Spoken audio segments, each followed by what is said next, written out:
All quiet on the Western Front for multifamily and the economy, but still questions about the remainder of 2025 and what the future is going to look like. So today on the Gray Report, going to be drilling into some of those key economic drivers with a new CPI report that's released, new jobs report that was released just this last Friday. And how does that affect, again, prospects for the economy in 2025, and specifically commercial real estate and multifamily? And then getting into apartments specifically, we've got some new reports looking at performance for 2024, looking into the future, MSCI, RealPage, and Berkadia.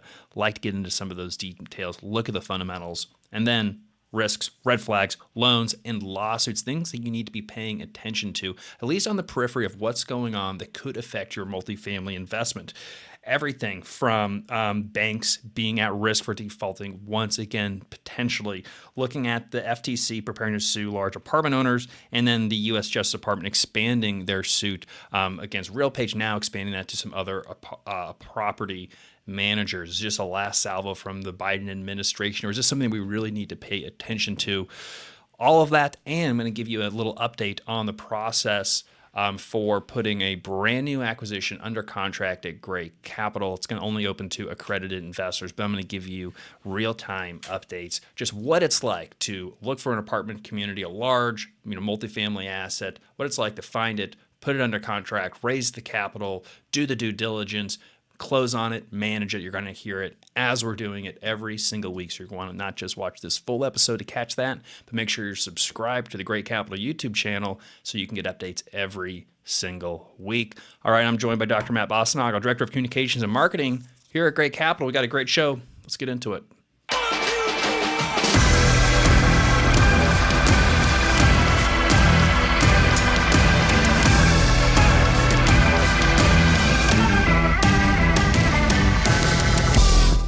Welcome back to the report, Matt. How we doing? Pretty good, actually. This has been a really promising week.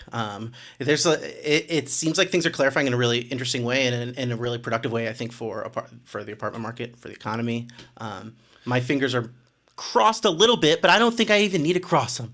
That's how happy I am. That's good to know. That's confidence right there. Yeah. Well, yeah, I think that everyone, and I think myself included, getting a little spooked with treasuries rising, but I think again it's trying to filter the signal from the noise and try to take a step back, look at the big picture, look at everything, and what are we really so concerned about? It seems like there's a lot of speculation that's driving some of the run in treasuries, whether that's immigration, whether that's purchasing Greenland, just anticipated volatility coming in from the new Trump administration. But if we've learned anything, people just overestimate on what actually is going to happen, and the reality is significantly discounted from that. So I'm in the camp of I'm heavily discounting a lot of this kind of just talk of extreme volatility. Not that there won't be some, but looking at the real picture in the totality of evidence, it's like I think we're in a pretty not too bad spot. And CPI coming out today, basically,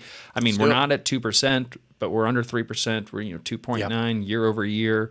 And shelter, owner's equivalent of rent, OER, that's elevated a little bit, bumped up from last month. Yeah. And again, we know, I mean, that's 12, 18 month lagging indicator.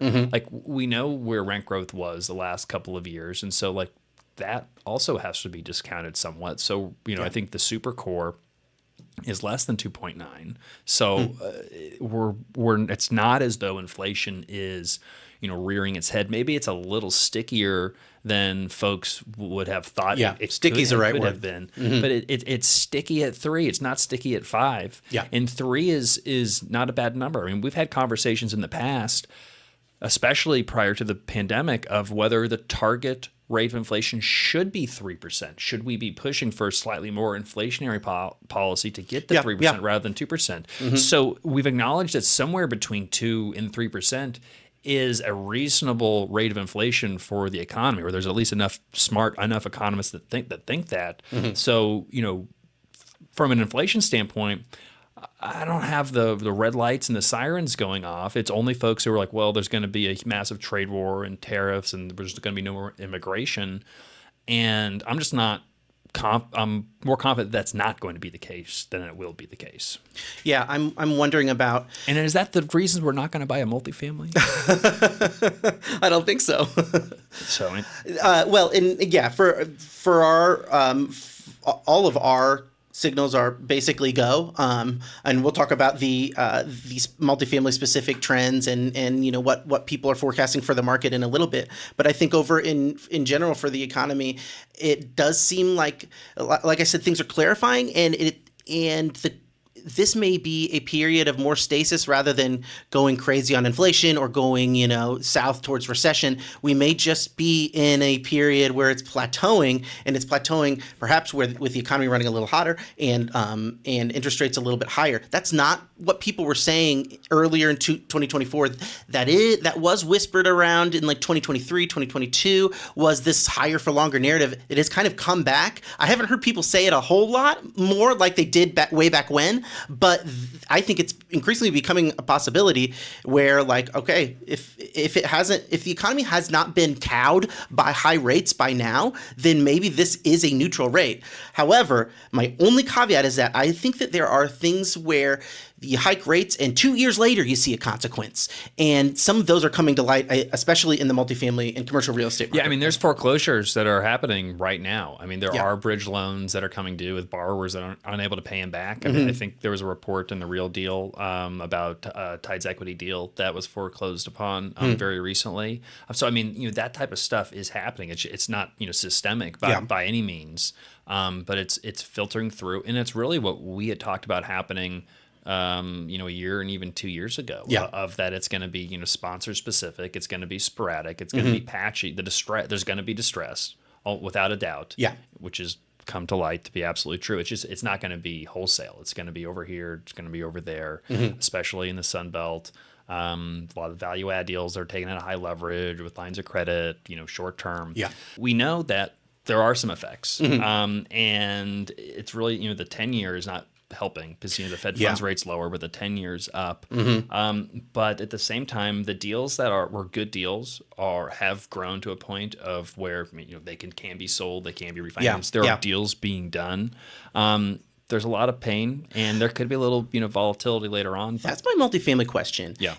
Are the deals that are being done now like under the mindset that I just talked about, where we may be sitting with these high rates forever, so get real or fail, or are the deals still kind of predicated upon the expectation that rates will be a little bit lower? So sellers are pricing it high and say, "Come on, don't you think interest rates will go down?" Like, what's the assumptions going in?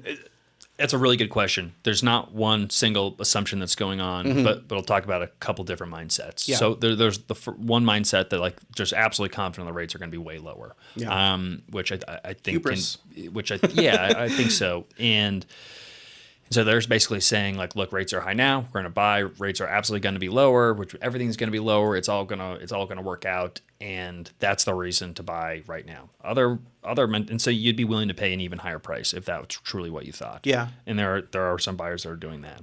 There are others who are saying they're going to be doing less deals, but they're saying, look, I'm going to buy right now because I think overall prices are lower today than they will be in a year or two.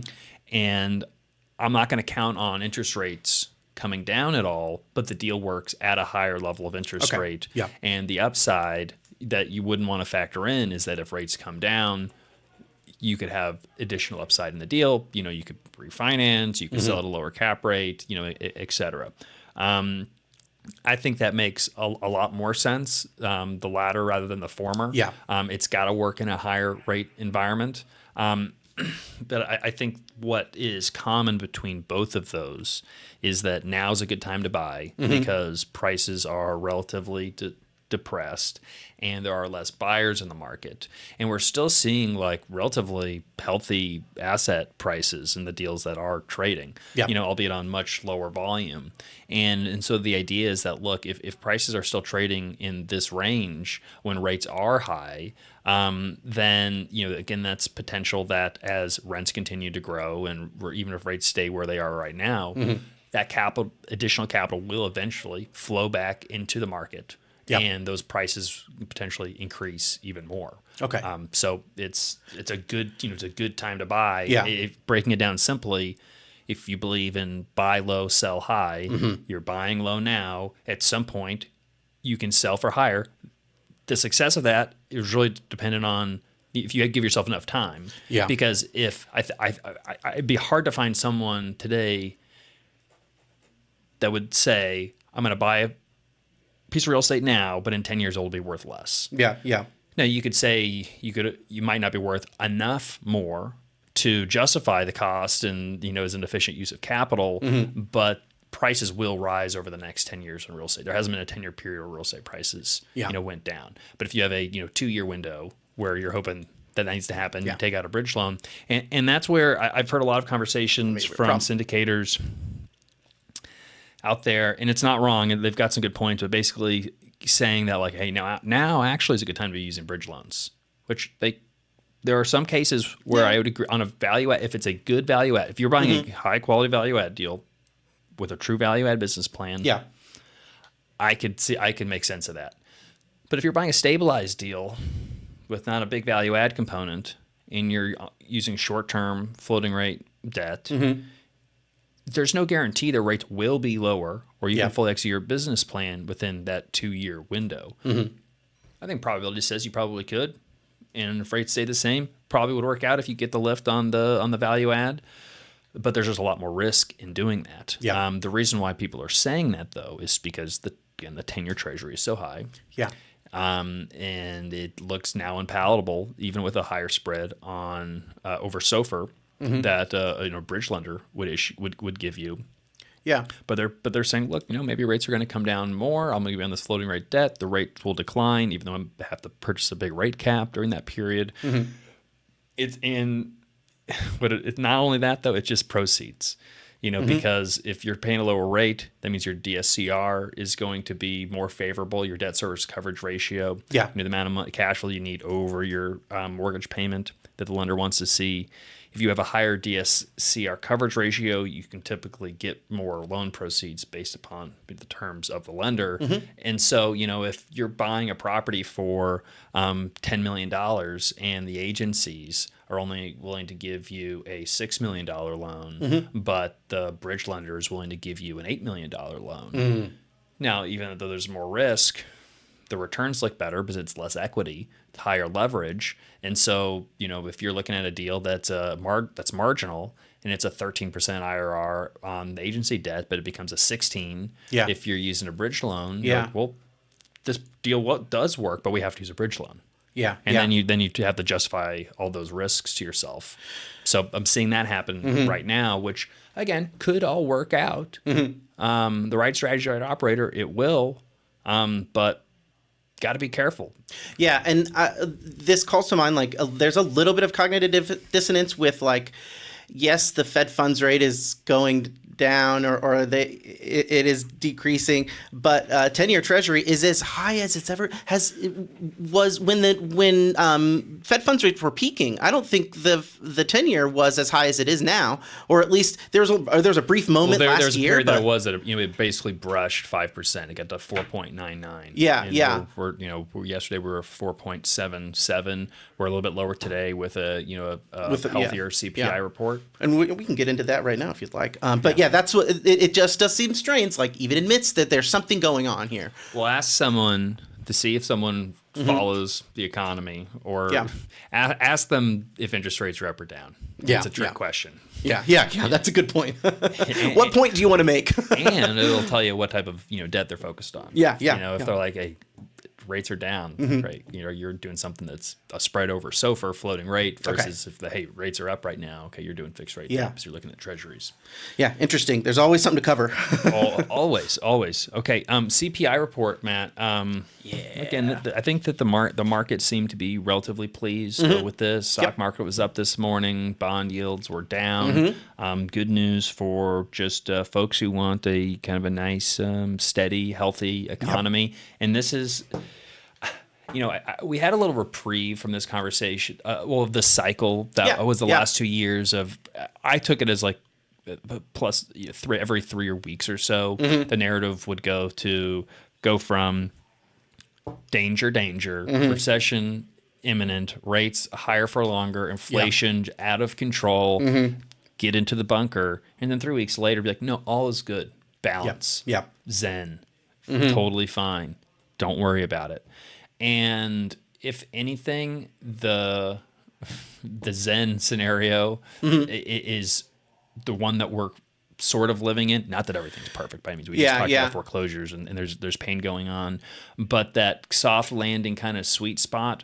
No one wants to admit that because no one wants to just look around and say all is good, because not all is good in the world. Los Angeles is burning. There's all these problems that we always have, but man, it could be a whole lot worse, and we should be a little bit appreciative of the economy is not absolutely in the dumpster right now. Yeah, for sure. I'm pairing this with a positive jobs report too. But all items inflation up 2.9%. It was 2.7 or 2.8% last month, so it's up slightly actually compared to the previous month, but it's lower than expectations. I'm kind of interested in what those expectations are, and I don't know what they are. If they're just like a random person, I can give them expectations every month and they can beat them. But I don't think.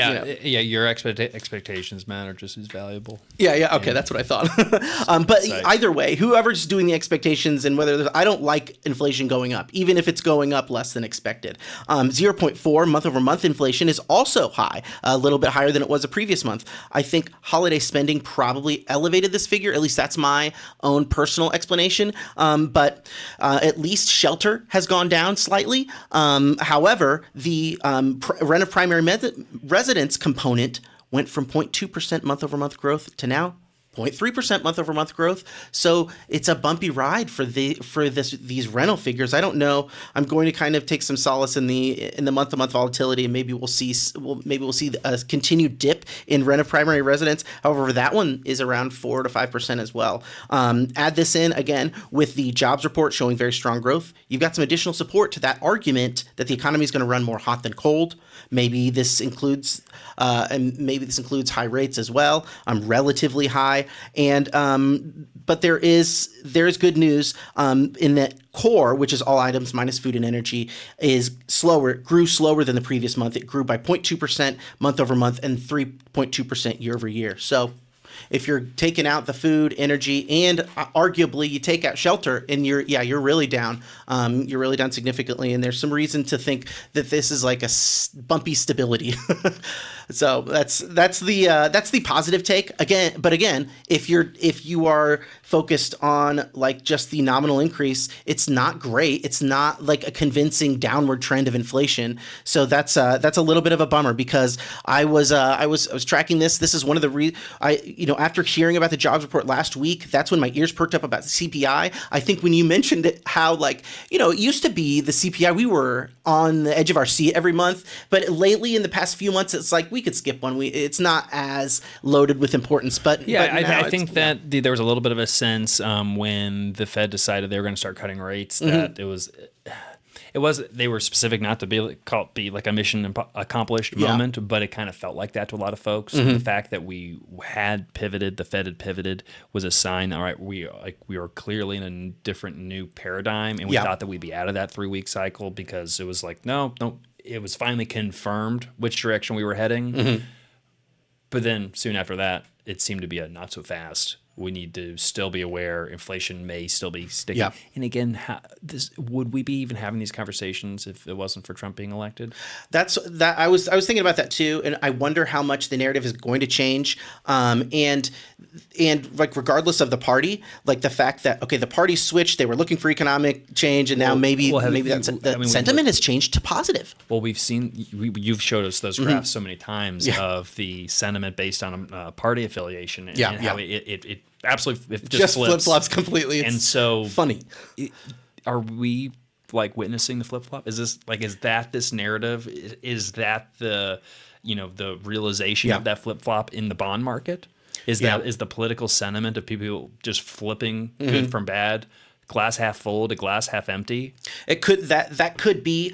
That's what's so interesting. And I was listening back and remembering from last week when we were talking about the 10-year Treasury rates and like the federal funds rates compared to other countries. I think that the high rate though is rooted in people's expectations of like inflation kind of. That's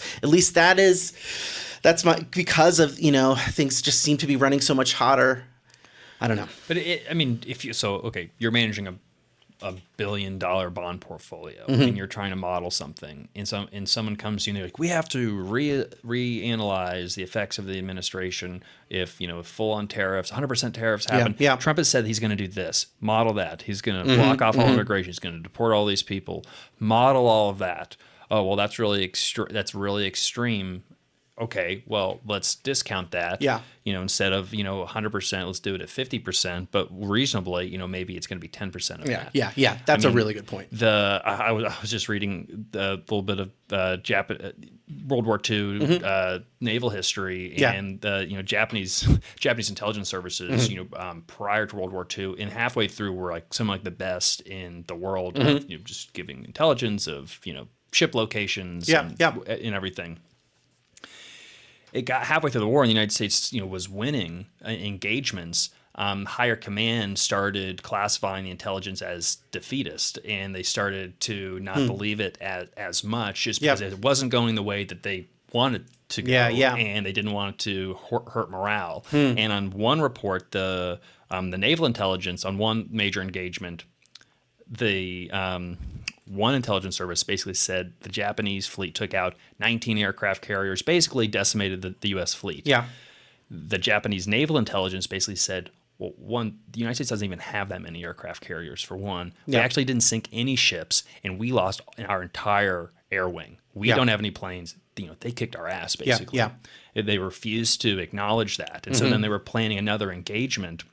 Basically, we had one source saying, we wiped out all their ships. They don't have any planes. Yep. You have another intelligence service says, we didn't take out any of their planes. So you know what they chose? They said, well, we're going to assume they have 50% of their force as a compromise. Well, they have their whole force. Yeah. And so when you're looking at extremes, and you just need to make a statistical decision for your model because you don't know. Yeah.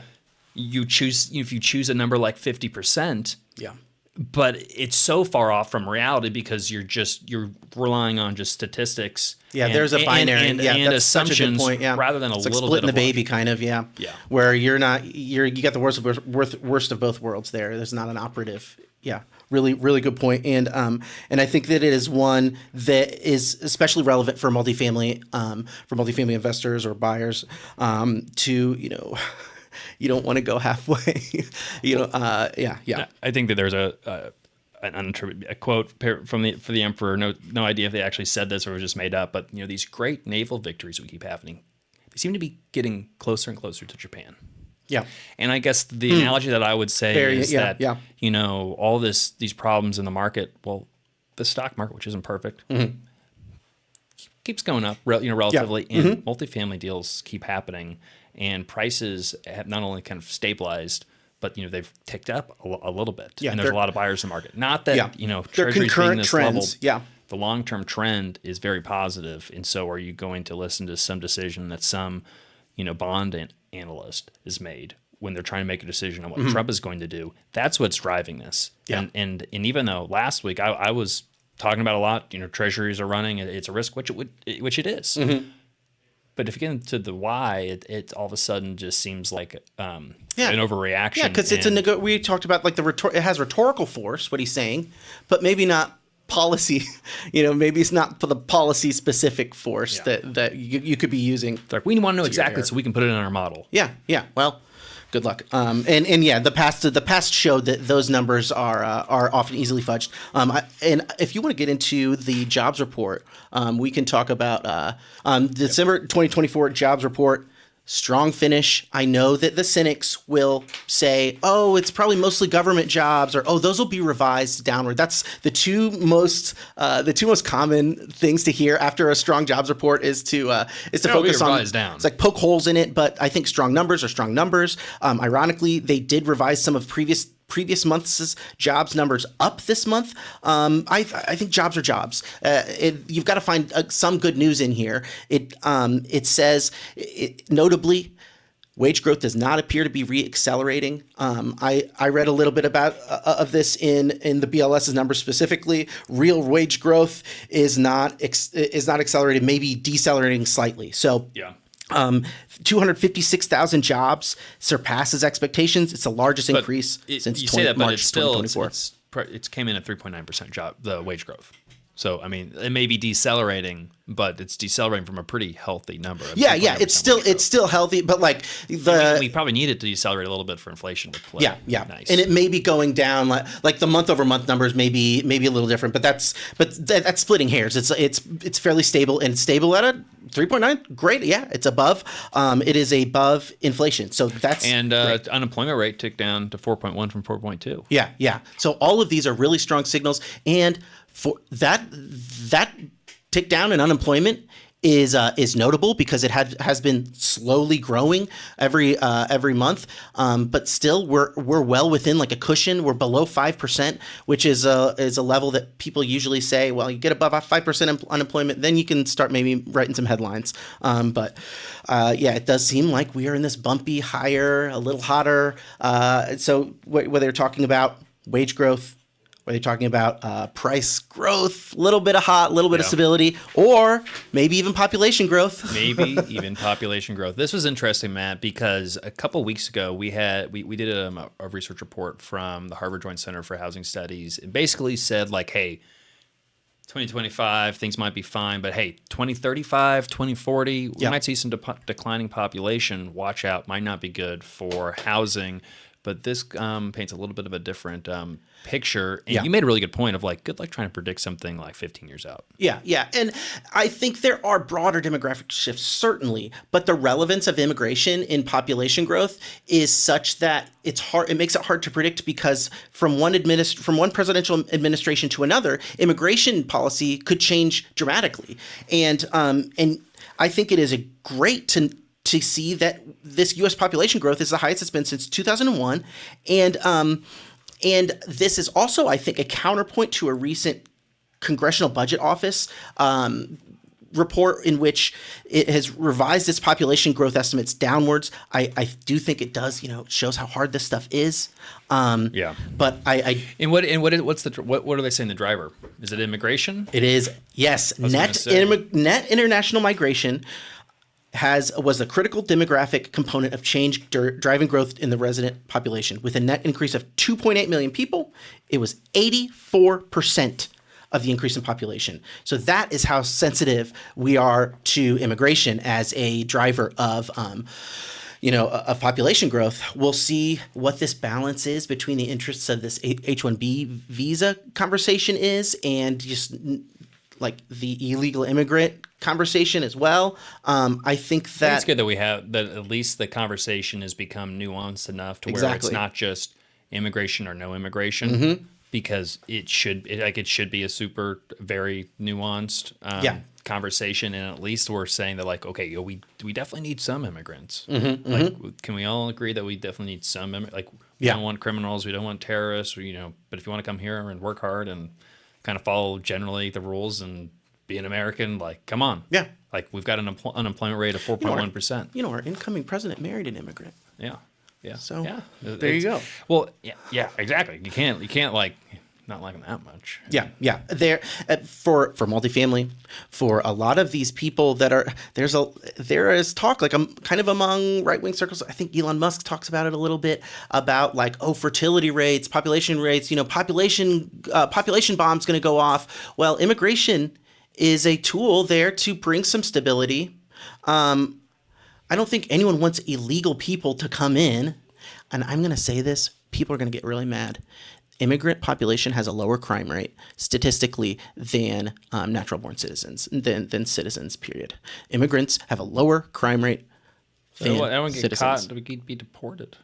Yeah, exactly. Well, yeah, there's that there, but it bears repeating that in places where immigrants move in, the crime rate actually goes down.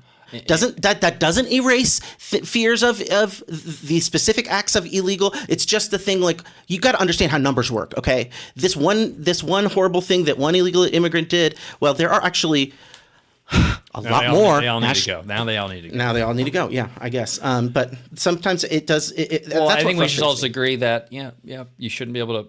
Murder's illegal.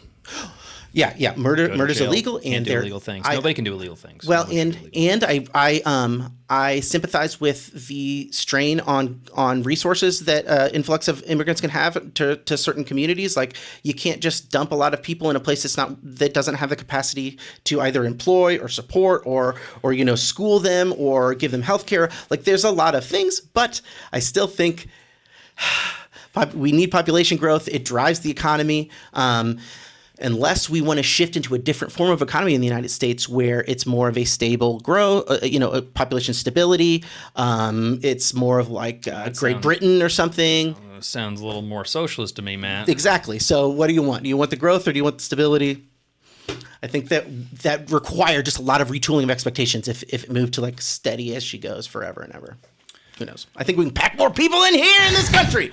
I always like to say freedom isn't free. Yeah. All right. Good. But this and the jobs and the CPI, it does paint a picture of growth, and we'll see if it continues. There's obviously great big question marks, but the trend that has been established through the end of 2024 was one of increasing growth, increasing demand, and we may even see this in the real estate market too.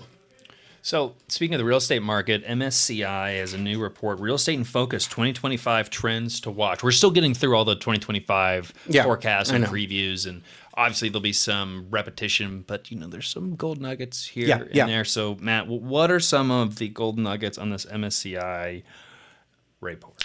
One is this uneven recovery. I think it shines a spotlight on the health of the apartment market. They talk a little bit about some select, like, opportunistic areas, like investors chasing broader socioeconomic and technological shifts, like buying AI data centers, or I thought of one, like, what if it's like cannabis businesses? Chasing those seems inherently risky to me. It almost seems like a lot of times the minute I see these, I recognize this as an opportunity, it's like already over. Like, I read so many posts about, are you too late? Yeah, that's a question. Now, I think there's a difference between data center. I agree the niches can have more risk. I would be a lot more confident about a data center than I would be a cannabis facility. True. For a variety of reasons. But I don't. I think we're in the very early innings of the data center. Yeah. From what I understand. Interesting. Okay. Now I'm not an expert on data centers. One thing they mentioned later is like energy sector. I think that is really interesting. That's where Microsoft is like buying 3 Mile Island, like they're getting a whole nuclear power plant. I mean, that's the conversation we're having is, we need all this power to fuel all this compute and water and a lot of water and nuclear power. I mean, nuclear energy seems like the only solution. Yeah. And I can't imagine. We've had nuclear powered submarines and aircraft carriers, getting shot at, banged up, going underwater, and without really any major incidents. If we can make those work, I think we can make a couple, small, these new generation nuclear reactors and have energy to do whatever we want. Yeah. But now we're not talking about real estate, other than the data centers need the energy to be able to power the data centers. And where is that going to come from? Yeah. Then there's also the electrification of the grid and all of that, all the other things we need. Yeah. And so just on that note, that's where infrastructure, whether it's energy infrastructure, power lines, I see data centers is really like an IT infrastructure investment just as much as it is real estate. Yeah, I agree. It is interesting to think about that, though. Like at the confluence of a place where energy is cheap, and where water is, maybe you can find a data center. But I don't know enough about that, and that is one of those things where it's like, all right, it's enough out of my expertise where it's interesting, but just like and that's where I have to bring the Midwest in. That's where the Midwest has gone from this like forgotten flyovers country where people are like, whoever lives there, I don't know why you would live there, because that's what people from the coast ask me about the Midwest. And all of a sudden it's like, oh, where's all this water? Well, the Midwest has got a ton of, like, we have so much water that's just like underneath their feet, easy to drill. We have access to it. We don't have the environmental regulations that prevent us from accessing the natural resources. Wages are much more moderate than compared to other parts of the country. Yeah. Just it's cheaper to find good talent. The housing is available. Again, more business friendly. Yeah. No no earthquakes, very few natural disasters. Yeah. So from our perspective as multifamily investors, that is interesting. It does tie in to the larger energy and AI, and data centers. Is like, all right, you pick a region, buy apartments there. Maybe you don't have to chase down and know a hot tip about a data center coming in, but you can definitely follow the housing demand and make a good, well-informed investment decisions in that way. That's a really good point. Yeah. Well, just thinking about the next, this cycle, 10, 15 years, where are the major investments going to be? Where is that major growth? And if it's going to be AI, it's, California, Silicon Valley, they advocated their physical location when they leaned so much into work from home. Well, you don't have to be there. We're just going to work out of the Midwest where it's stable, where we have access to the water, the data center, and it's more affordable. It makes a lot of sense. Not to, we want to talk about, way down the road, not even conspiracy theory, but like if you are concerned about global warming, that's another point that they make. Actually a pretty good place to be. Yeah, no, and I'll tie that. Yeah, I'll just address that. That is a point that they make too. Is worth watching. Is like climate risk. I think insurance is a good is what I think about here. But they do note, like they say, actually, this is interesting. They almost kind of disprove it. But I think that I actually believe in their thesis. They say an analysis of multifamily properties located in the southeast U.S., which is prone to extreme weather, found only a marginal spread in transaction yields between apartment properties with a high or very high climate risk and those with a lower. So basically, there's not that much difference of there's no risk premium for buying an apartment in the face of a hurricane. People are still buying those. Yeah. It's just not as much as they expected. Well, because what's canceling out is just the desirability to live on the coasts, or desirability to live in a warmer climate. Yeah. And it's if people were just going off of risk, no one would live on the coast. Yeah. Yeah. Right.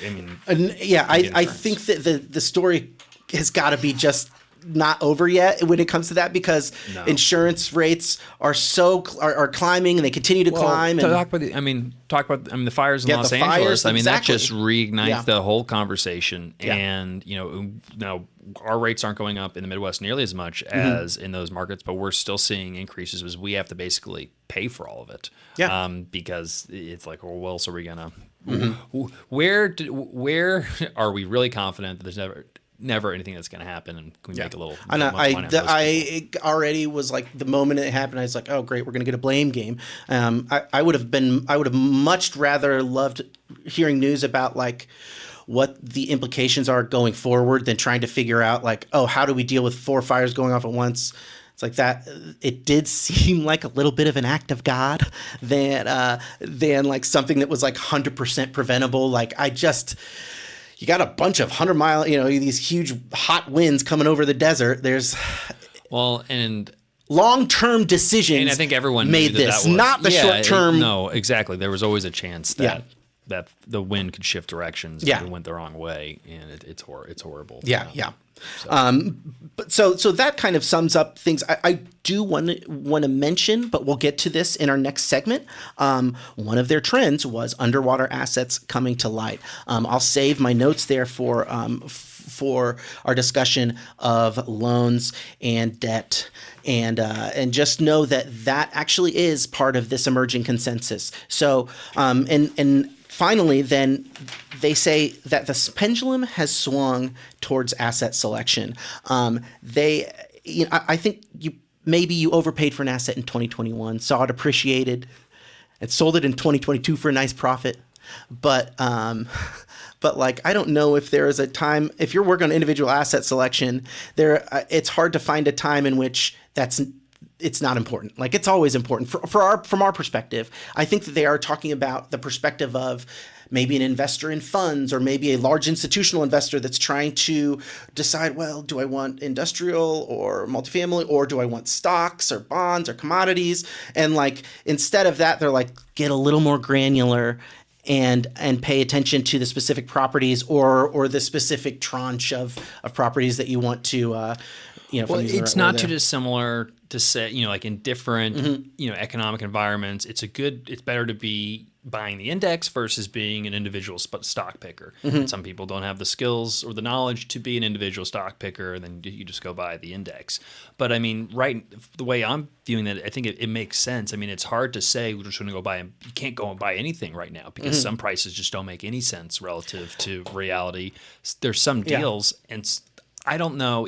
We have some of the best deal flow in the Midwest. We're looking at possibly launching a new fund. The problem is, are there enough decent deals to do to go and pursue a fund? Because then if you do that, there's not enough good deals. Are you incentivized to go and just buy mediocre deals because you have to fill the fund and you've had people give you a commitment for $10 million. I got to get that deployed, so I've got to go find an asset to put in my fund.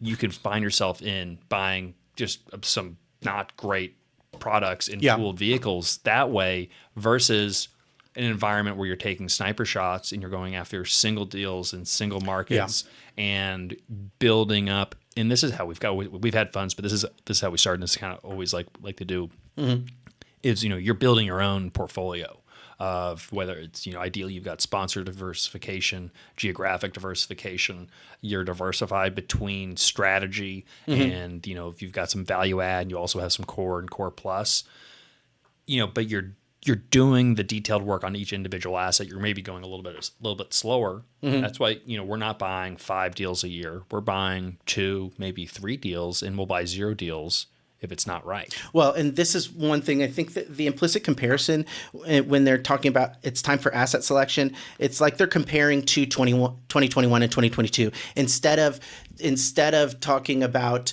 the last 2 years, 2023 and 2024. That wasn't time for asset selection. That was time for sit and wait almost. And now a good time to go into a fund would have been like 2016, 2017, 2018, where just like fundamental. I mean, you always have to be really specific. To your point, you always have to be super asset specific. So it's not a rising tide lifts all boats, is what I kind of wanted to clarify there, and that may be what they're trying to say. It's just like there are opportunities. You're gonna have to work for them. There's no easy way out. But I think they're saying I it's would better. put it, the tide is rising.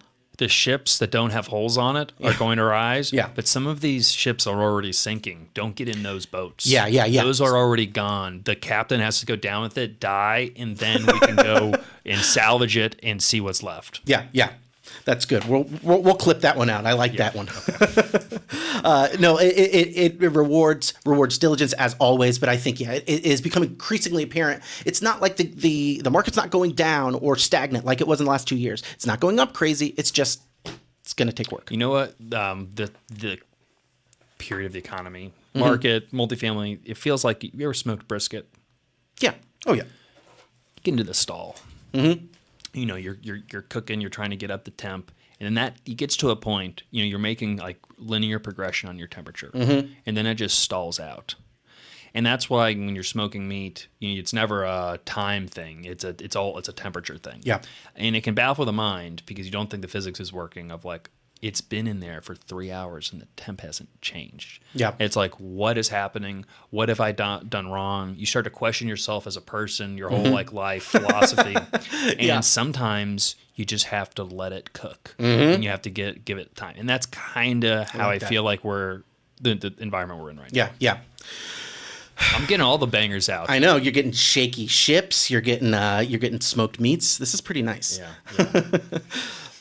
But so that is the assessment from MSCI, and we'll touch on the debt situation here in a second. I just wanted to mention also from RealPage. We talked a little bit about supply. I wanted to bring this map in just as a glimpse of what supply is going to be like in 2025, in this year, by the end of this year. A lot of the same markets that we saw in the past, we're seeing similar things happen like in 2025. So, for instance, big supply in 2024, probably going to have big supply in 2025, but not as big as it was in the years past. Raleigh, 5.8% growth. Charlotte, 8.3%. Those are huge. Austin, 7.4%. Phoenix, 6.9%. Those are the big numbers. I'm calling to mind a recent Jay Parsons post on LinkedIn where he said, Oh gosh, I want to read it word for word here because it was almost like analysts and I'll paraphrase it. Use Austin as an example of the Sunbelt mark to your peril. So he was saying, don't use Austin is not the perfect example of the Sunbelt. It's a total outlier. Yeah. I mean, if you look at any scatter plot graph of almost any metric right now, Austin is out on an island on itself. It's in its own world for good and for bad, I think. But the general characterization of there is more supply. They are a tad more oversupplied. It's not extreme like Austin, but they're a tad more oversupplied in the Sun Belt compared to other markets. So Charlotte, still cranking too. I was surprised to see that. So that's kind of the upshot there with the real page numbers, and I think that this has been the driver of rent growth right here. Yeah. Right. Low rent growth to high rent growth. I would not be surprised to see very rapid recoveries in some of these markets, whether it's Austin or Phoenix or Tampa, that they bounce back really quick because the demand and the population growth, they're the same ones that are growing in population and in apartment demand. So we'll see what the ongoing apartment supply numbers are there, but that's one that you just kind of can't count them out. Particularly like Miami, that always seems to be like almost like impervious to these supply waves. So I think just New York City, all of New York City is still taking their time to move down to Miami. Yeah, and for that matter, the steady markets in the Midwest that have led in rent growth, they may not be leading in rent growth in the future, but they will be stable. They will probably still, have the same steady, strong growth that they've had in the past. It's not going to have those ups and downs. It's not going to have that volatility. There are select Sunbelt markets, but like if I had to paint with a broad brush. Sunbelt, more supply. Midwest, a little less supply. It's not that complicated. But you'll find certain Sunbelt markets that are doing better than others, obviously. Yep. No, that makes a lot of sense. You want to quickly look at this Berkadia? Because they've got another forecast for 2025 national apartment forecast. Anything good in here? Big, huge report full of individual market forecasts. But I want to just for a second here, just in the service of this emerging consensus of the apartment market, just look at their top line numbers. For instance, like rent growth, they predict 2.8% rent growth by year end. Occupancy, they have it at 94.8%. That's up 50 basis points from last year. Their rent share of total wallet, which is basically, I think, rent affordability, is unchanged from last year. So that's great. So performance increasing, affordability the same. That's nice. That's kind of their predictions for 2025. Now, if you're reviewing from 2024, it's a little bit different from an investment standpoint. They have the price per unit at $214,000, which is down 6.6%. So, prices did continue to go down in 2023. That's something that probably we noticed as well, just down a little bit. I think that they have hit their price floor in 2024, and now they're probably on their way up. But we'll have to wait until next year's report from Berkadia to see if that actually happened. The cap rate is at 5.7, which is up 60 basis points. So that's how 2024 kind of progressed. A little bit higher cap rates, a little bit lower price per unit, and that jives, whatever. That definitely aligns with what I was thinking and what we were kind of experiencing throughout 2024. I think that it was probably full of opportunities for buyers, but you had to sit through a little bit more. It's like if you're buying at not at the 30-minute mark, the hour, you're buying a little bit before, you got to wait for the floor, and then now we're back on our way up. I've heard from the unintelligent. You're basically describing bottoming. Yeah, exactly. It's like I believe, at least, we'll all have to look at the numbers. There's a strong case to be made that the market has bottomed and it's on its way up. However, there are some informal comments I've been reading on Reddit threads that say commercial real estate is in for a reckoning. But that's what you get when you I know go on Reddit to learn about commercial real estate. That's right.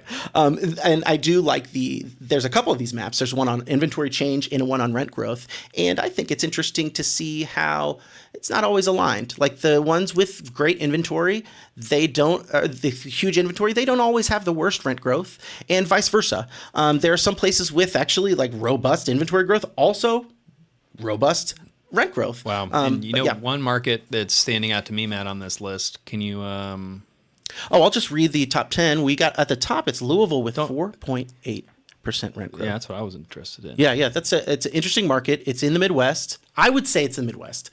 It's on the border between Canada and India or Indiana. Canada and Kentucky might as well. Yikes. So yeah, I mean, because they were a slave-owning state in the Civil War, but they're north of the Mason-Dixon line. Yeah, Definitely yeah. have a southern charm, but part of Indiana does too. Yeah. Yeah, it's interesting. I like the. Did I say Canada and You India? said Canada. I meant to say and Kentucky and Indiana. Yeah. All right, no, sorry. it's okay. I knew what you were talking about. Yeah. But I really like the Louisville itself as a city has some really nice parts. Has some areas that are a little bit patchy, like any market.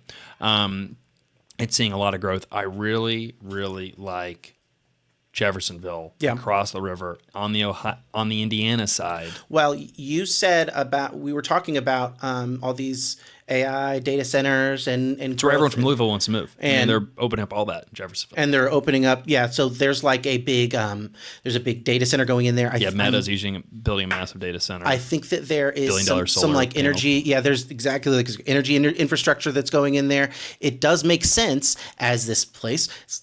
It's not a huge city, so cost of living is relatively low, and there is a steady population for jobs, and there's water, and you're not getting hit by a hurricane. It's a pretty ideal if you're looking for like a cheap place to start these businesses, and I think that's part of the reason why you're getting like that. market that's not seeing it's seen some new supply, so there's obviously demand there is some investment interest, but it's not oversupplied by any means, but solid rent growth. I mean, like Jeffersonville, they've added like 15,000 jobs just from the River Ridge Commerce Center over the last 20 years. It's almost like you're popping over to Brooklyn from New York this City, is an but interesting it's Louisville in southern Indiana. Well, and I think it is an interesting story too, in that the Louisville MSA, it's not exactly growing by leaps and bounds, but these outlying areas of the Louisville MSA, like right across the river in places like New Albany, Clarksville, and Jeffersonville specifically, are we could be talking about any of those places. yeah, but like that's right. But they're a place in similar ways. There was just a recent article about Carmel, Indiana, about these suburbs that are growing, and these suburbs, I was chastised a couple weeks ago by calling them mini downtowns. They are urbanizing almost, or at least they're growing in a way that we really kind of haven't seen. And just the way these cities are developing and growing, look at the suburbs, because they could be rocketing even in a place, let's say it's like a sleepy town, stable growth, but their outlying suburbs could be really rocketing, and that's I think a case in Louisville. No, I mean that's been our thesis for a while. Is like, look, you've got this larger market that has stable growth, but it's between like it's positive, but it's not growing more than 1% a year. But in these outlying counties or suburbs, you've got population growth and job growth and high wages that really look like a metro in the Sun Belt and some really high flying markets. But you're not paying the premium for going to the Sun Belt. We just saw that graph earlier. Like there's still a huge premium for the Sun Belt. But if the growth, the only reason to go to the Sun Belt is for the growth. Yeah. And so if you can get the growth at a discount, just because no one's been to the Midwest, which sounds ridiculous to all our folks that live in the Midwest and have been to the Midwest, but I talked to a lot of investors. They've never been here. They don't know it's a thing, but they are familiar with Atlanta or Charlotte and markets like that, and the general narrative of the Sun Belt, because it is warmer, and that makes sense. Yeah. But again, investments can be a little more nuanced. Yeah, and just the general idea of paying attention to both the sub-market and the overall market. Like I think that if the market's totally crashing into decline, like for the larger MSA, maybe don't look at the submarkets, but there are places. And I think that the last episode of Jay Parsons' podcast with Greg Willett talks about some of these submarkets, and they might even be in the Sun Belt, but like an oversupplied place, but that could have a small enclave. That's a really good point, because like when we've looked at the supply concentrations in some of these markets like Austin, there's a huge concentration in certain areas like downtown. And I'm not an expert in Austin, so I'm not going to pretend like I am. But then you've got other areas that, again, I'm not an expert in Austin, but there's not a significant amount of supply. Maybe that's for good reason. But what I've noticed is, again, that these developers, they all like had the same idea, and the idea was the thesis was correct, but there's a limit of how many participants that can execute on that thesis until it's overbought. Yeah. And it's not just Austin. If you zoom in, it's like, all right, we're all going to build, apartments on Congress Avenue, or, that's like the strip in Austin. Yeah. We're all going to, it's a good idea because there's going to be demand there. Well, if 100 people build apartments there, you built too many apartments. Yeah. If you built 10, maybe you'd be in a little bit of balance. Now it's going to take 5-10 years to absorb all those new units. People will move in. People are moving, but someone might want to live outside of this area. Yep. And they would be willing to, especially if, look, all right, there's some demand because Austin's filling up. This is too busy. They just built 100 apartments. Yeah. It pays to have on the ground experience for sure in those cases. All right. I don't know if you want to. We label this section of the Gray Report. What did I say? Risks, red flags, loans, and lawsuits. Wow, an alliteration, so lyrical, but it's an ugly reality that we are talking about. Well, you can't get the returns and the rewards without taking some risk. Yeah. And we've got to go into all of this with a really clear head and having good information about potential upside and where you could get yourself into buying. That's how you stay out of it. Yeah. I am asking myself though. So this first article here that in this section is about banks that are at risk despite declining interest rates. It is a report basically on a data set. Remember what I said earlier about asking someone how much they know about the economy by asking them if interest rates are going up and down? Yeah, exactly. These are the declining interest rates. Continue. Yeah. That probably called to mind, but the declining Fed funds rate. And banks are more focused on floating on Fed funds. Okay. I am asking though, like, is going into this. So we're talking about banks. Oh, now are banks in trouble because of high interest rates? I wonder, is this an echo of 2023 anxieties over regional bank performance? And amid those high interest rates, I think there are similarities, but I can't confidently make this comparison without a little more specific numbers, specific context. I did look into like what was happening at the time, which is that like in early 2023, rates had just gone up 200 basis points from, compared to from January 2022 to January 2023, rates have gone up 200 basis points. From now, if you're talking about now, rates for the 10-year at least, and for the Fed funds, they haven't really shifted that much. Fed funds have gone down, but if we're talking about the 10-year, the past year for all of 2024, it's been around 4 and 5, or 4.5 to 5, really. Even if you want to be like generous, it's not like so we're not dealing with that huge difference of 2 full percentage points. We're just dealing with the vacillations between 1%, and so I think that is the important context. But if you're talking about a snapshot, they do say of the 155 largest banks, 59 banks have exposures over 300% in the third quarter. Down, though, from 62, so there are 3 less banks than before that have exposures in that way. And the aggregate exposures to commercial real estate also decreased slightly in the third quarter from 138 to 132. So this is Q3 numbers when rates were a little bit lower. Especially, or like 10-year, the 10-year was lower. Yeah. And so now they say banks are not in the clear as their unrealized losses are susceptible to interest rates, which, after falling from a recent high of 4.5 to a low of 3.6% on September 7th, have now risen back to 4.5 and above. And we know how that is. So they're talking about 10 years too in this situation. And I think that this is a snapshot of Q3 when it was like the best interest rate environment. Yeah. And so now things are probably maybe a little bit worse.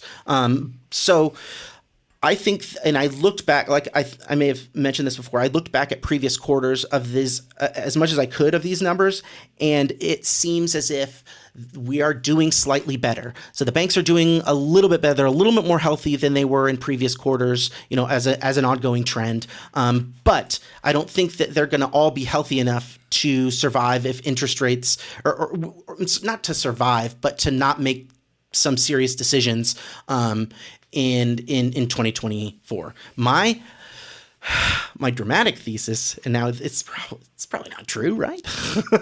is that banks are in a better position to withstand threats from CRE holdings now than they were in 2023, and that banks may be more apt to say, all right, I'm not going to give you a workout again in 2024, I'm sorry, in 2025, like I was in 2023. So that is my thought, is that maybe there is a reckoning here, and a reckoning that can be productive, in that, like, it frees up capital, it frees up opportunities for other people, and so I think that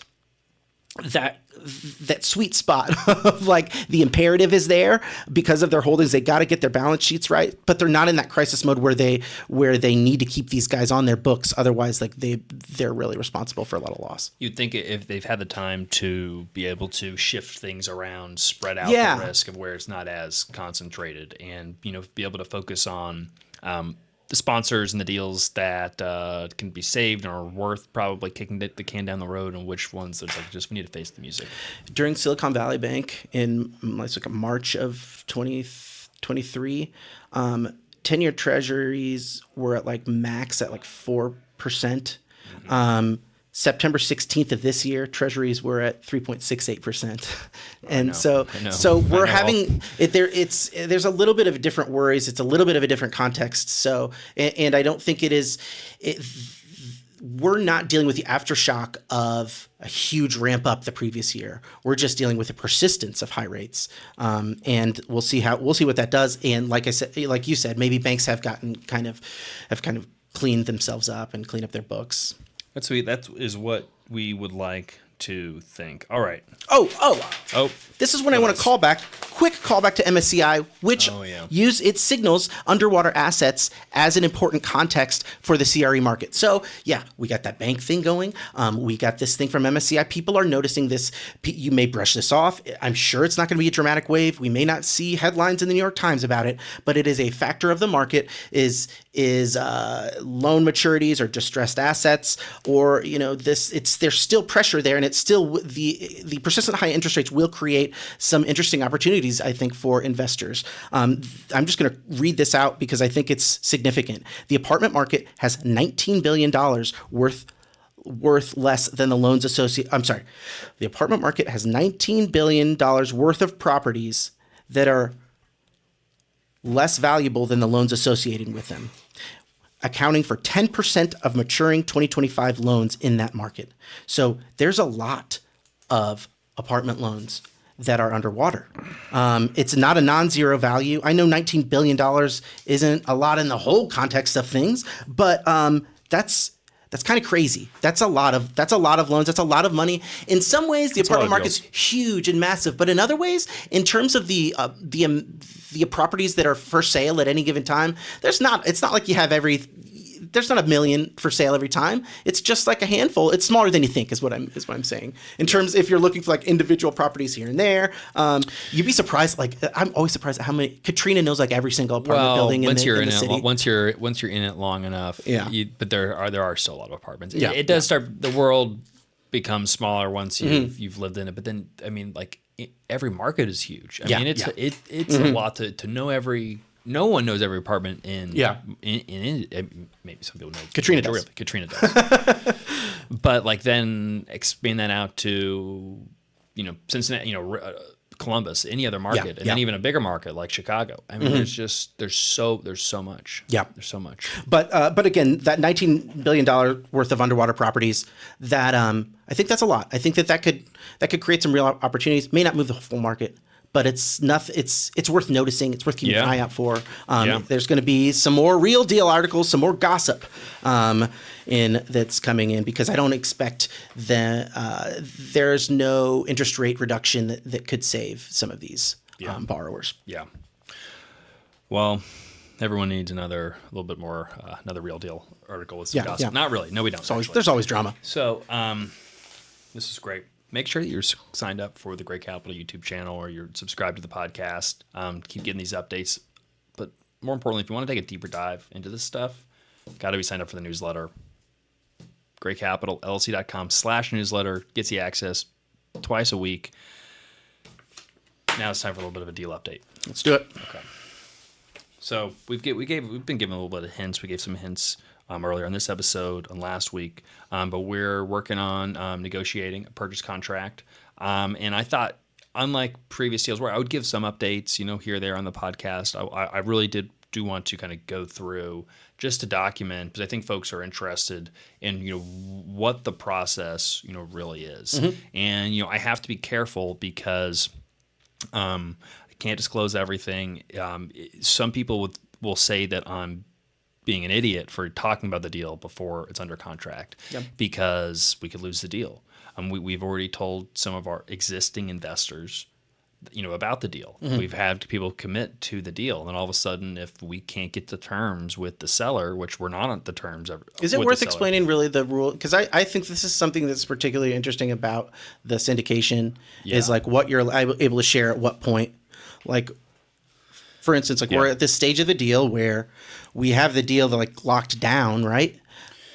Yeah, so it's been the word is it's been awarded to us, or we are under LOI. Is the stage that we are in, and we are negotiating the PSA. And so what all that means is, being awarded or being under LOI. A LOI, or letter of intent, it's a non-binding agreement that lays out the general terms for the sale and the purchase, specifically the big terms for the purchase and sale agreement, or the PSA. If you've got some strange terms, or generally of like, how long do we need how long of a due diligence period are we going to agree to? And then how long after that due diligence period are we going to close? How much earnest money will you deposit? How much of that is going to be refundable or not? Big ticket items. If you can't get over those big ticket items, it's not worth taking time, spending money with attorneys to work on a contract. So, being awarded is essentially when either the seller or the broker acknowledge you've been making offers, and they verbally, most often, sometimes in writing, but usually verbally, tell you like, all right, it's your deal. You're being awarded it. You've got it. Now let's take the next steps to start working on the PSA. Oftentimes, not always, the seller drafts the PSA, and so they'll basically circulate their draft of the purchase and sale agreement. But most of the time, those LOIs, since they are non-binding, there's always a place to sign. We usually sign them and we send them because I think it's good to do so. More often than not, they never actually get fully executed. It's just all right, we acknowledge, because even though they're on non-binding, just no one wants to sign anything unless they really have to. So it's saying, all right, we agree to these terms. Let's start working on the PSA. Some people push to have it signed. It's not that big of a deal. It's non-binding at the end of the day. But during the LOI, the restrictions are you can't talk for syndicators, right? So first off, there's no real, there are a lot of securities laws. First off, you understand, how you will be. The norms, sorry. Yeah. So there's norms, there's contractual obligations, and then there are securities laws. So first off, when you typically download a broker's offering memorandum, or they send you one, or if you request information on a property, typical best practice is that broker or that seller will send you some sort of NDA. Basically saying like, look, you can't just go and tell everyone about this deal, while we're marketing it. It's not like you're not allowed to talk about it, but there are some restrictions. You have to, if you're going to go on site, you need to be there with a broker. You can't just show up at the property and demand a tour from a manager, which I have done that in the past, by the way, back in the day. But just generally, look, we're trying to run a process, and we don't want you screwing up the deal. Really what that's there for is they don't want anybody like trashing the deal, saying like, if you sign an NDA, which is typically pretty boilerplate, you click a couple boxes and it's digitally most of the time.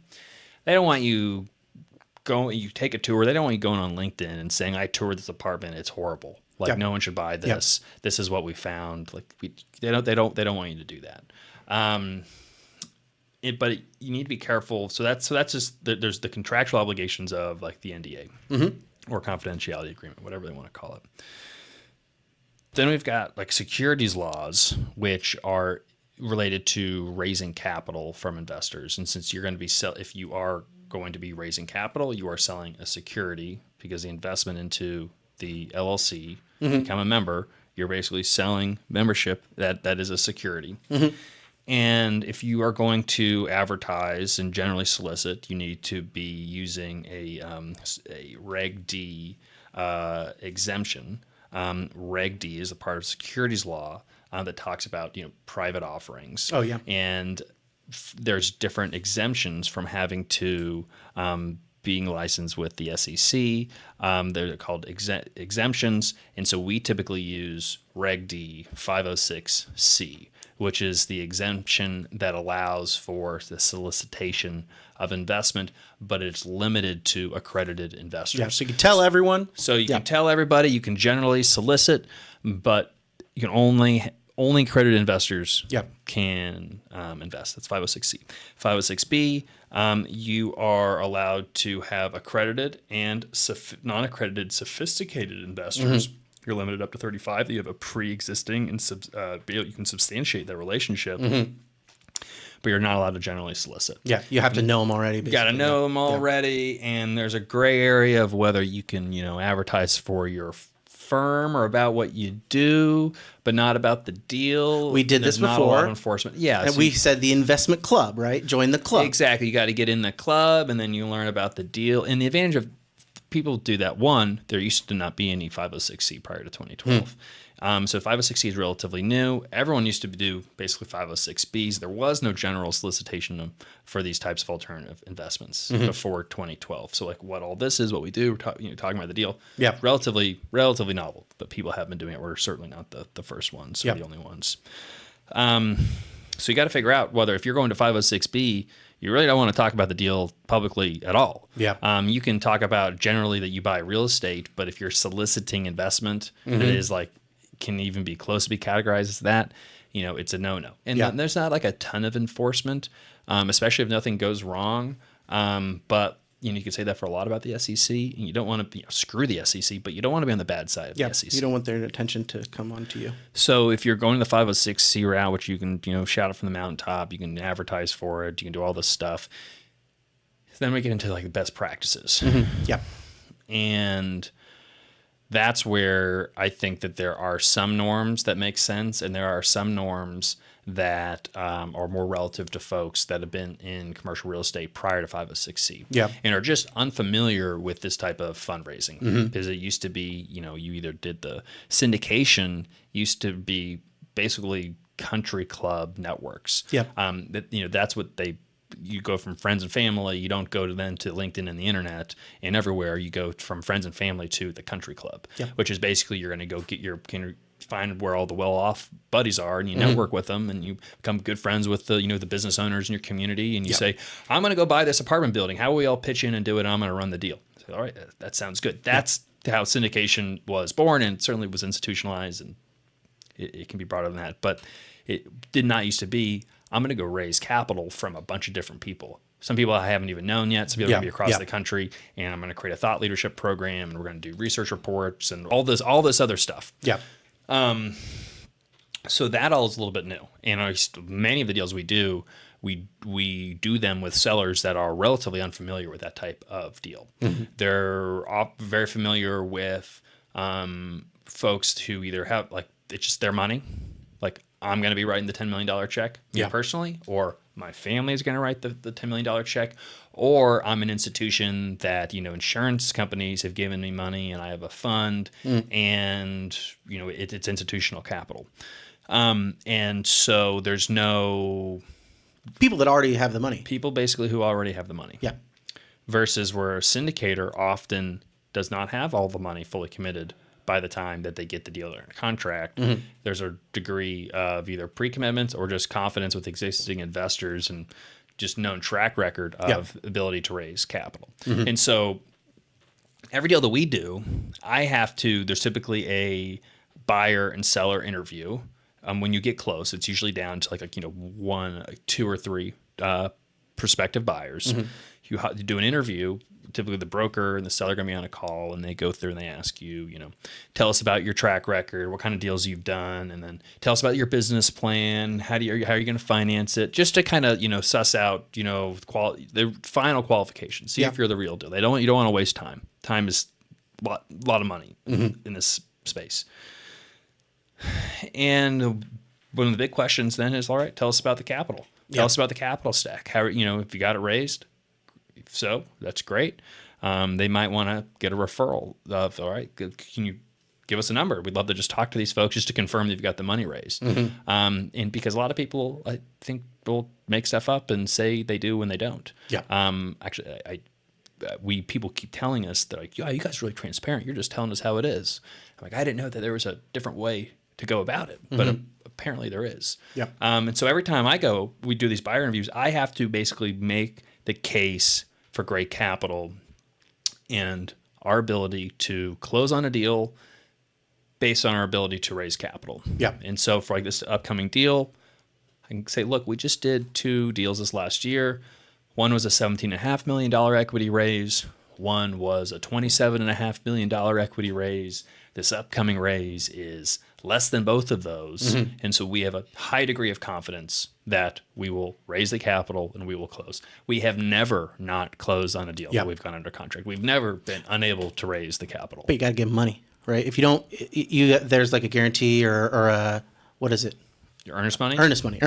Yeah. So, well, part of what's one of the first terms that's agreed to in the LOI, which is non-binding, but if you start changing the terms in the LOI, you've lost kind of credibility. So yeah, there's when you go under contract, you finally sign the PSA, you get all the terms out of the way, you go under contract. That's when legally there's new contractual obligations between the buyer and the seller to perform, do certain duties, and if people fail to perform, then there are consequences that are very specifically laid out. So the obligation that we have is we've got to put some money down, which is negotiable, and whether we have the right to get it back is also negotiable, and for what for is also negotiable. So if it's hard money, that means it's considered non-refundable. That basically means you're putting it in there, and I'm not getting it back. If we decide we don't want to close on the deal, I am forfeiting that money. Now, there may be some caveats, typically of like if you've lied to me, if you've misrepresented, like if you've just basically sold me like false set of goods, if you've committed basically fraud, I get the money back at that situation. But outside of that, I've put it down pretty much like I'm not getting it back again, unless there's some of these kind of almost, they're not bad boy carve outs, but they're essentially kind of egregious over the top things that they may have done to get it back. Is that a business plan? I was thinking like, so if I'm a apartment owner, I only try to sell to people that I know can't raise the money. And so I get that earnest money. It's just an idea, but Yeah, I think it's called a scam. yeah, that's a scam. But yeah, I mean, it gets to a point where they're like, okay, well, if they don't close, well, we get to keep the earnest money, and that's the whole point of it. It's like it's to compensate you from wasting time. Could have wasted an opportunity. Again, you could be like 4 months down the road, and the market could have changed. And it's like we just screwed around, and I thought we were going to sell this thing, and now it's a year later we can sell it. So what I wanted to kind of clarify too is so the LOI is a period where that you basically are interested in this property and you're on the track to buying it, but you can't really tell anyone that much. And then you sign the PSA, and then you have a finite amount of time. I mean, you can tell somebody you're under LOI. I mean, I told people, I was like, hey, we're working on a new deal. Yeah. But it's general information now. If I came out and said we are working on, we have this property in this market, here's the name, here's the information, here's the purchase price. When the broker and seller could be like, they might be a little bit upset. That's a red flag. But also, someone could say, wow, that looks like a great deal. I would actually pay a little bit more money for that. Again, it's a non-binding letter of agreement. Yeah. Now, it wouldn't typically in the LOI. There's a language of like you're not supposed to like actively market the deal once that you've like awarded the deal. Again, it's all non-binding. But if I'm publicly out there marketing the deal, and someone else approaches them, it's like I'll make you a better offer. Well, that's my fault for doing that. So it's the deal isn't tied up until you're under contract. Okay. And so the other risk of talking about it before you're under contract is if you don't go under contract, then you kind of have, like you've got some egg on your face. You're like, oh, I talked about this deal, so excited about this deal. Whoops, it doesn't happen. I'm not in like this situation right now. I'm not super concerned about that because we're either going to. One is going to affect the other. If we find something that would cause us to not want to do the deal, It had to be decently big because like we find every deal we find problems that we have to fix. Yeah. That's just we got to fix that problem. But there's definitely limits. I'm totally fine. And I actually think in the long run, it helps us if we back out of a deal because then we can say, hey, I mean, it wasn't right. Yeah. Investors want you to back out of a deal if it's not right. I don't know. No one wants to back out of the deal if it is a good deal, though. Yeah. And certainly, ability to raise capital isn't going to be that reason. Yeah. Although people find excuses to back out because they can't raise capital. It's just like operating in good faith. But that was what I think is just the funny, unique part about this is that, okay, so after you get the PSA signed, then you have there's usually stipulates a finite period of time where you can market the deal. And so it's rare that there's a section that says you can market the deal. It's more of the absence of the language prohibited. Okay, got so it. we have had cases where sellers did not want us to say the name. For example, we were buying a property from a public REIT, a real estate investment trust, and they had there's insider trading issues. There is, they have board meetings that they don't want certain things disclosed because they don't want to tell their board until after they have a board meeting. We agreed to not mention the name of the property. So until after we close, it's Sycamore Terrace. We can talk about it now. Oh, so we didn't mention the name Sycamore Terrace as much. Yeah. Partially because it was a deal in the fund, and it was basically all right, the next deal in the fund. That makes sense. Thinking back, I don't even know how we did it. Yeah, but we did do that. That was a long time ago. Yeah. But so rarely now. Oftentimes, there's language in a PSA that would prevent us from marketing the deal, just because there's you just can't tell everyone. There's some just confidentiality of the deal information. You want to keep that separate unless it's directly to an investor. And it's not that they don't want you to market it. It's just because that's boilerplate language that they've always used, and most people aren't as familiar with 506C and general solicitation. We make it really clear during the buyer interview, before we have an agreed upon LOI, that this is what we do, this is our process, this is our success rate, 100% success rate, but this is our process. This is what that capital stack, this is the makeup. When we do this process, we've got this percentage of retail investors investing an average of X. We have family office investors investing an average of X. We have institutional investors investing in an average of X or Y. Yeah. But we have to be able to run our process. Yeah. And do our thing. And so when we get the PSA, they'll have some language that's left over from the last draft that's you can't talk about this, and we just cross all that out and say we already told you about all this. Yeah. Okay, so and that makes sense too. And again, it's a new process, but I know from my perspective and probably from the perspective of the investor relations team, we've got a lot of investors. It's not just it's not that we start from zero and have to call and we don't have any idea of what we're going to do to raise $50 million or however many, Oh yeah, well we have a decent idea exactly who's going to, because we've been talking to the investors. We stay in constant touch with them, get in, and we're nurturing these relationships. And sometimes too, we can say, yes, we have a pending deal, or we ask them what they're interested in, and then we know. Yeah. Exactly. Yeah. What kind of, what are your goals? What are your objectives? Let's talk about deals. So it's not necessarily a big unknown if you have those strong relationships, and that's where the track record, it's not just something on paper. It is a series of systems and relationships that you've built that gives you a pretty strong confidence level. Exactly. So right now we're having conversations with our existing investors, folks that have already invested with us. We have a relationship with them. Many of them we've known for many years. Some, we've been invested with us for 5 years or so. And because those are, again, existing relationships. You have to have conversations with investors before you go under contract. Yeah. But the people traditionally, what they're used to is, you call your institutional investor, or you call your buddies. And you're like, hey, I'm getting ready to go buy this deal. Are you in? Certainly, that's allowed. It's just it seems different if it's well, I've got to talk to I'm going to talk to my 200 people that are often in the deal. But other than just it's a higher nominal figure, it's the same process. Yeah. So we're having conversations with all of our existing investors.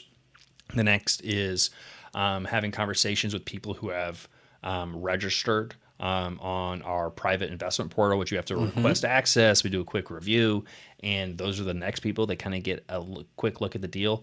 Often we prefer that, like, we'll do that once we're under contract. We give those people like a heads up, but that's like the next group of folks because like they're often known quantities. We've often have had meetings or conversations where they've taken certain steps to express interest by getting access to the Gray Capital portal itself. And then once we're under contract is when we do the first salvo, the full spread, where we are putting it all out there, that we have webinars, we have videos, we use ads, we use social media posts, we do everything everywhere in between. Yeah. Because one, I think it's a lot of fun to run a marketing campaign for a really exciting real estate deal. Yeah. It's also it's highly effective. And for us, and this is all inside baseball, because rather just think it's fun to talk about. I don't and that we obviously do have a little bit of a secret sauce because people copy us all the time. Like we love it. It's kind of cool to see. But even when we're fully fundraised, we're fully subscribed to a deal, we're still running a process because we get so many people who are interested in the deal but they want to learn more about us in the process for the next deal. And it's not, and that's their intention. Yeah, but sometimes, frustratingly, it's like, we just closed. I was going to invest. And sometimes it's like, that'd be great. Or it's like, or would you have? But it's this is a good opportunity for us to, especially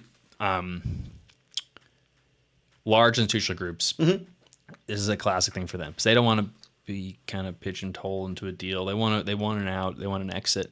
And so what they'll say, and specifically, this is over and over again, they'll be like, we want to run your next deal, send it to us, we want to go through it with you, but we won't invest on your next deal. Like even if it's the best deal of all time, we will not invest on your first deal. So just, we want to learn about it. Yeah. I want to ask you questions about it, and then we want to watch what happens.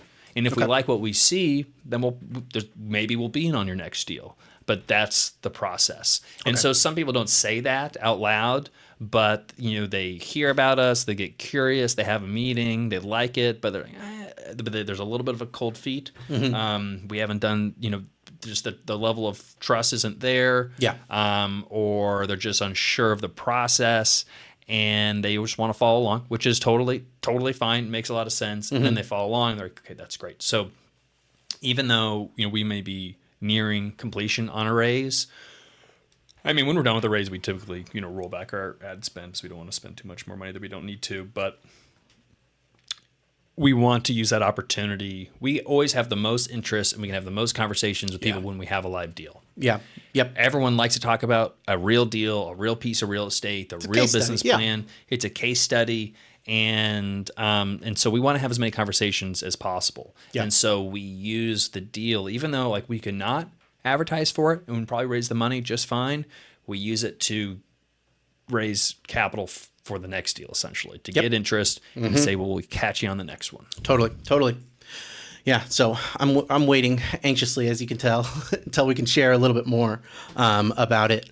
But are there any other specific kind of updates that you are able to share on the specific on the deal that we're working on right now, or is it just not a whole lot else I can share other than we're starting to get commitments.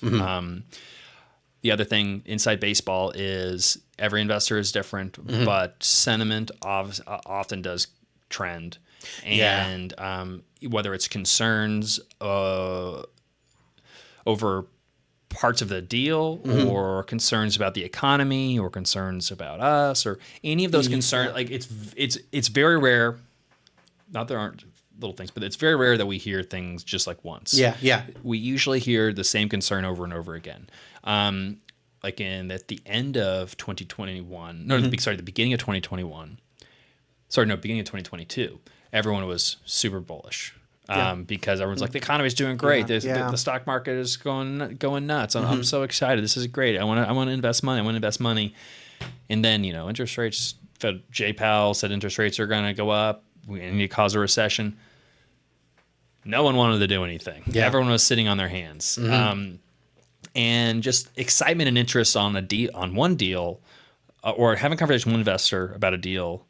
If that, okay, that's a data point. But then if we have 3 or 4 or 5 conversations and they all like it for certain different reasons, Yeah. or some different reasons, but then find some commonalities. Yeah.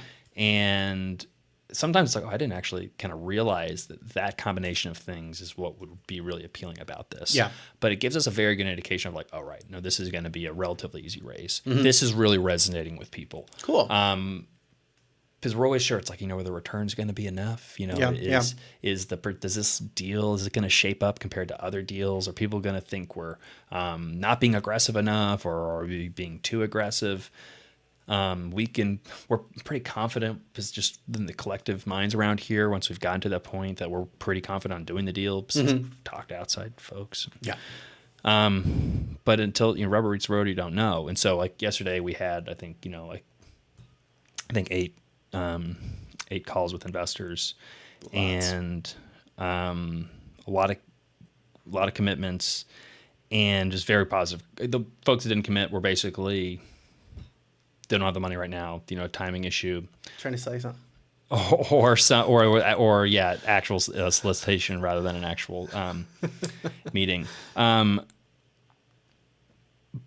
But the feeling was, it's like, all right, no, we've got a good one here. Yeah. Like, there's a lot of interest. Cool. Folks that we thought that might have a little bit more pushback or areas really went over really well, which gives me a very positive feeling, which lines up with what people have been telling us. They're like, when's your next deal? We want to do your next deal. Yeah. Like, we've had people be like, I need a deal. They wanted a deal in Q4. Circling back to the consensus. Yeah. Circling back to consensus. That seems to be the consensus, right? Is appetite. Yeah. Appetite for deals has increased. And I don't know, so it's if I nice need to qualify that. The data lining up with the anecdote. Yeah. But we're testing. So this week is like testing the waters with existing investors as we finalize the PSA. But there's a lot of interest from investors. We've already gotten some big commitments. Great cap. I mean, we're going to be putting in at least 10%, $1.5 million plus into the deal. It's an exciting opportunity. So make sure that you are signed up for the Great Capital portal. Because if you want to have one of these meetings, if you want to look at the deck, get all the due diligence materials, link's going to be in the description. But greatcapitalllc.com, click request access or investor sign up. And then there's links to the deal, links to the meetings. And it's going to be a fun process, as it always is. It's a beautiful property. Yeah. I mean, it's one of those where, it looks just as good as the returns look. And those things don't always line up. So it's going to be great start of the year. Great way to kind of get into multifamily when everyone else is just like, I don't know, these treasuries. I'm a little bit concerned. Donald Trump's going to ruin the world and the economy. It's like, okay, well. Getting in before NMHC. And and it's always nice going to NMHC, the National Multifamily Housing Council, with a deal rather than going there trying to find the deal with everyone else. Yeah. Because now we can tell people about our great deal. And we're an actual, you when you go there, you can. I'm sorry. This is the big apartment investing and apartment industry conference. Yeah, it's NMHC. It's the big show. It's at the end of January. It's the big show. It's what the Catalina wine mixer is to helicopter tours. You're meeting with brokers and lenders. You come across as a little bit more, even though there's everyone there is very serious, but it's hard to find a good deal in this market. Yeah. And so it adds your credibility, and I don't need anything from you. And people want to work with you a little bit more because you're making things happen. Yeah. You're doing deals. So it's exciting. That is exciting. All right, everyone. This has been a long episode. Good one. This has been a good one. All right. Subscribe, sign up for more. Like this, bell icon, comment next time.